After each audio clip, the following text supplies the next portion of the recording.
Ito. Bali, minimum servicean kami na bara. Hindi may cambio. Automatic to mga nabara yan. Automatic, hindi siya may cambio, may lipat-lipat. Nagagalaw mo tong shift niya, pero yung transmission hindi mo siya ma-shift. Ayan.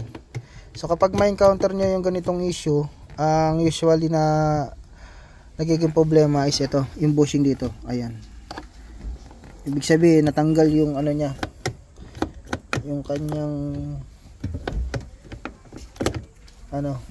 shifter bushing. Ayan, kaya nahugot na tong shifter cable. Ayan. Ayan.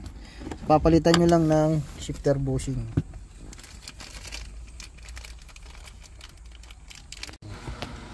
Bale, ito guys yung ating ilalagay na bushing sa kanya. Kasi yun, kung makikita nyo, yun yung mga nadurog na bushing na yun, yun yung lumang bushing niya.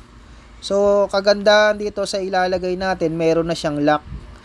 So, itong ganitong bushing, pwede nyong orderin online sa mga online store. Na, ayan, i-search nyo lang Nissan Navara shifter bushing. Ayan. At maganda, mailalagay nyo dyan is yung merong lock. Ayan, kung makikita nyo, ayan, hindi siya mahuhugot kasi merong lock na tatama. Just in case na masira ulit yung bushing na pinalit nyo, ayan, hindi siya lalabas kasi meron siyang lock na nakaharang para hindi lumabas yung inyong shifter bushing, shifter cable doon sa pinaka pivot sa kambyuhan. Kaya mahalaga na mayroong lock. So sa mga nabara dyan na kalibre, ayan, isa yan sa mga pwede nyong tignan kapag ang inyong kambyuhan ay malubay na.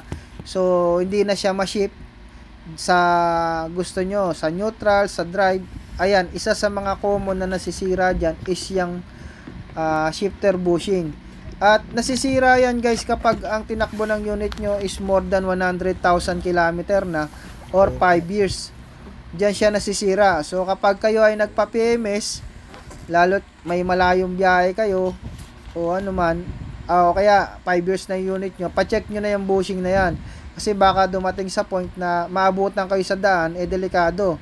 Kung na-stuck kayo sa sa drive, ayan, delikado po yun. Kaya hanggat maaari, pa-check na po yan kapag kayo ay naka-reach na ng 100,000 km.